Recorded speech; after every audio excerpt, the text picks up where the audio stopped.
Welcome back, everybody, to the Textbook Collegiate Series. We're here for Week 5, Game 3 of this first match, UCSD versus USC. Battle of the Californias here.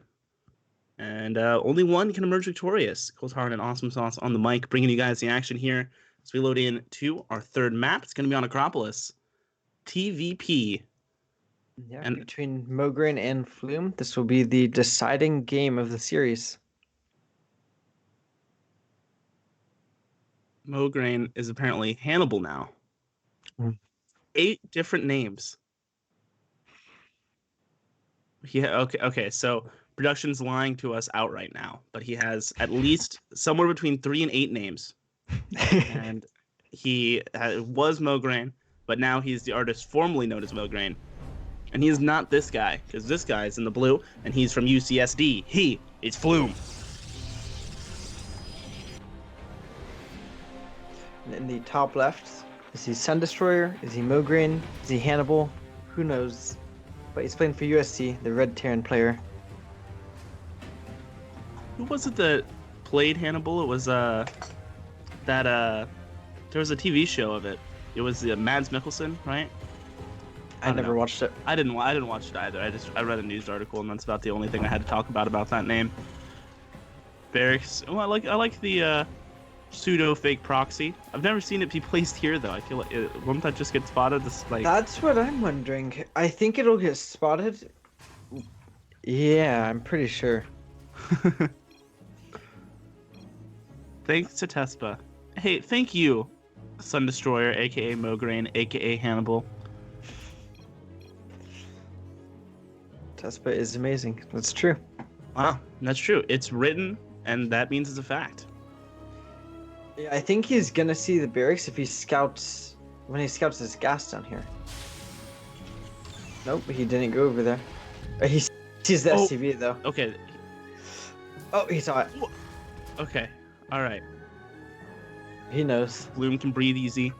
He did throw down that cyber core before the Nexus. As a result of that, you know, sometimes you see that Nexus comes down beforehand, but this will be a turning into a pretty normal looking game. Factory coming down for Hannibal on the back side of this. Yeah, as long as you don't force out the Zealot, the Protoss isn't too upset about anything, I think. So Reaper will be moving across. Hannibal's typing like it's like the end of a rap song. He's just doing a bunch of shout outs. Shout out to you, Hannibal. Yeah, Hannibal's the real homie. I don't know who Colt spelled my name wrong.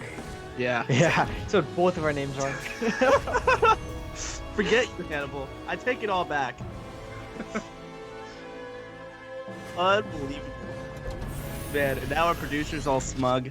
Gosh darn it, Hannibal. What have you done?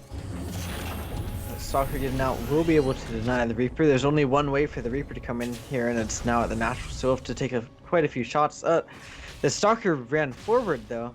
Gives Reaper an opening. And still gets it. Very interesting decision making on both sides.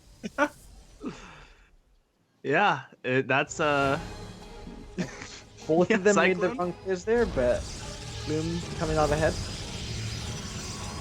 Reminds me like watching my ladder games. It's just a series of misfortunes that end somehow well. A couple extra gateways coming up for this 3-gate robo pressure that's getting in the works for Flume. Cyclone about to pop to help with that defense.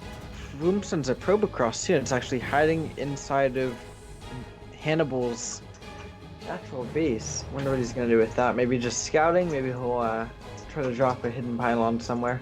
I would think if it's a hidden pylon, it'd be more towards the third. Yeah, I would think so as well.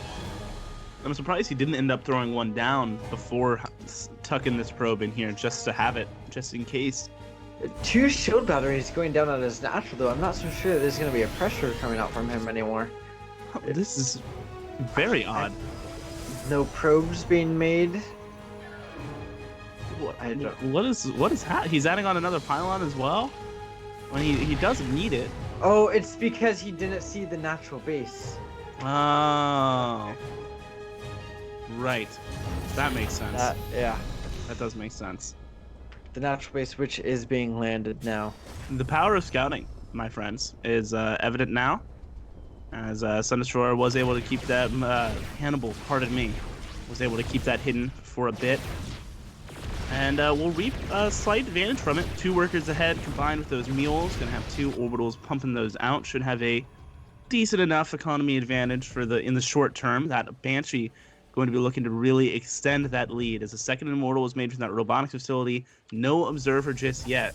And as that cloak finishes up, that could prove disastrous for Flume. Okay, he's getting an observer. Just now being started. There's no shield batteries that cover the mineral lines either. This observer should get out in time, but are his units going to be in position? He might have to commit a recall, or if he doesn't have weapons ready, we'll have to see. Oh yeah, this is going to be very sketchy. That Banshee coming in now. That observer is out, but it's getting rallied out. This Banshee's going to start to open up, and the first worker's going to already fall here. A little bit of misfire hits the Nexus instead, and he's choosing to walk his stalkers all the way home. Observer comes back, probes get pulled. Only getting 4. Banshee though, I mean, that's free damage that he got right there. 4 probes, didn't lose anything, caused the army to have to come back, and now forces shield batteries near the mineral line. So, man, that's really going to start to add up here. He's spending, I mean, that's 300 minerals that are in shield batteries alone right now. That means that, 300 minerals that's not getting put into a couple of extra gateways or anything that'll help him fight against this army that's moving against and through the center of the map. It does get spotted. Yes, but I don't think the hallucinated scout, saw just how much was coming here. Now you should see there's workers missing from the natural base. He's gonna know that this is a pretty dedicated attack. He still has his army kind of out in the map. Yeah, it looks like he's considering contesting this way far out here near the third base. He has to be so cautious if he does.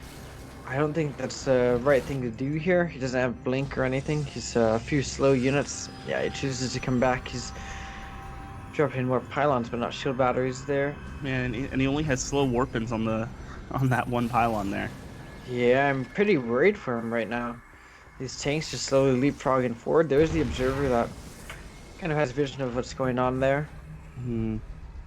Yeah, these tanks are going to be such a tough nut to crack here for Flume. He doesn't have charge. He doesn't have a warp prism to try and drop on top of them or anything. He's just going to have to contest this straight up, and these Banshees are going to start to do work, taking down that first pylon.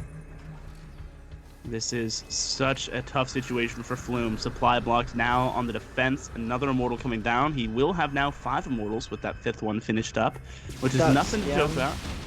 That scan just barely missed the observer. There are more tanks being rallied across the map. There are tanks, Banshees, and Marines. Bunkers are going to be coming down now, and this is going to be a pretty hard contain raid. Ooh. He decides to go forward before the bunkers finish. Yeah, force fields. Here. Great. And now there's no longer any anti-air besides one stalker. These Banshees can go forward and just kind of wreck that army. He doesn't realize that though. Oh man, good scans. Finds the second observer as well. Another immortal's in the production tab, which is going to mean even longer until another observer is ready. Yeah, 0 observers out, and the only anti-air is still 1 stalker and 1 sentry. Those 5 Banshees could go in and end the game right now. Oh, that immortal. Just needs to learn. Needs to see that. Yeah, this is so well done by Hannibal so far as he continues to leapfrog forward. The bunker is getting positioned a little bit farther forward this time. The Banshees still not taking advantage of this lack of anti-air, but just more stalkers getting warped in playing now. it slow here. Tanks, oh man, right onto those stalkers that just got warped in, and now the Banshees smell blood in the water. They're gonna dive on top of this, taking down the stalkers, taking down everything that's getting warped in, and this is going to be a very, very tough fight for Flume, to say the least. Yeah, near impossible fight with no anti-air. Oh man, he's warping in Zealot too. I think it's gonna be the end. Yeah, he's gonna try and wrap around, try and go around on the backside of these tanks, looks like. Yeah, but he sees it with that one reinforcement tank coming in, and the tank spread is just so nice. Yeah, GG. Hannibal takes the series 2-1 for USC.